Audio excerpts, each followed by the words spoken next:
नमस्कार, कैसे हैं आप? मैं बिल्कुल ठीक हूँ। आप लोग भी अपने घरों में स्वस्थ एवं सुरक्षित होंगे। आज मैं आप लोगों को हल षष्ठी व्रत की कथा सुनाने जा रही हूँ। सुमिर भवानी शंकर ही गणपति को सिर नाए, हल षष्ठी की व्रत कथा कहो पुराण विधि गाए।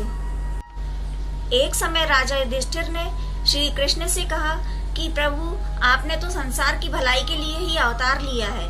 इस समय सुभद्रा एवं द्रौपदी अपने पुत्रों के मारे जाने से बहुत ही दुखी हैं। आप कोई ऐसा उपाय बताइए जिससे माता पिता को संतान का दुख न हो एवं वो शोकग्रस्त से पीड़ित न हो।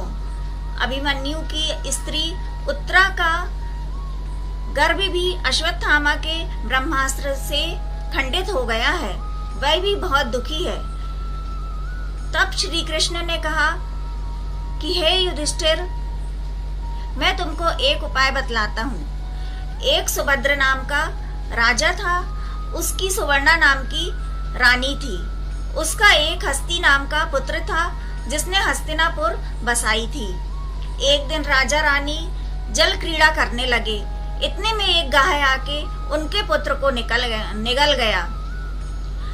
तब राजा रानी अपने प्राण त्यागने को मजबूर हो गए और उन्होंने धात्री के पुत्र को जलती हुई अग्नि में डाल दिया।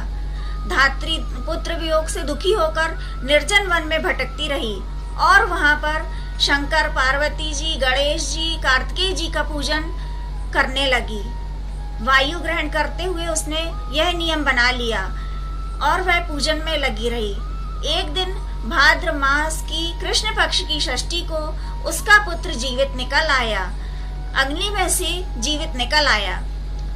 तब उन्होंने पंडितों को बुलाया एवं शिवजी की आज्ञा से दुर्वासा ऋषि भी आए और उन्होंने बताया कि धात्री ने निर्जन वन में तृण, धान्य और महुआ खाकर रहती थी और शिव, पार्वती, कार्तिकेय एवं गणेश का पूजन करती थी, इसलिए उसका पुत्र जीवित हो गया है।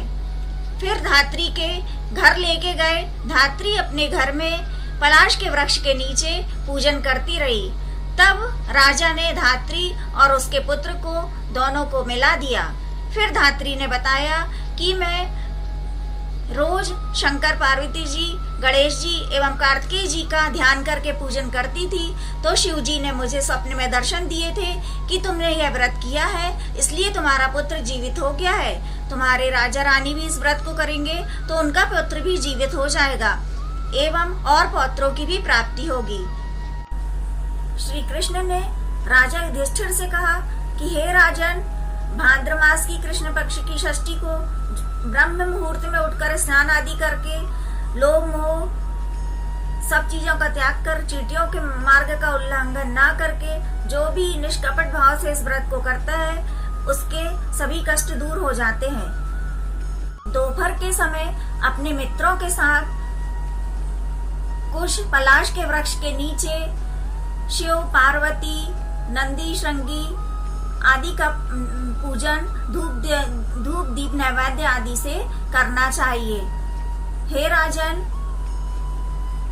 सौम्य मूर्ति, शूलधारी, नंदी श्रृंगी, महाकाय, सौभाग्यदायिनी पार्वती, मयूर वाहन कार्तिकेय एवं लंबोदर गणेश जी को साष्टांग प्रणाम करना चाहिए।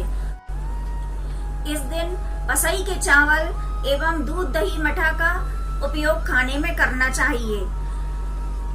यह सुनकर राजा ने व्रत किया। राजा रानी दोनों ने व्रत किया और उनका पुत्र गाय के गले से निकल आया एवं उत्तरा का पुत्र भी गर्भ में जो अश्वत्थामा के द्वारा खंडित हो गया था वह भी हिलने डुलने लगा।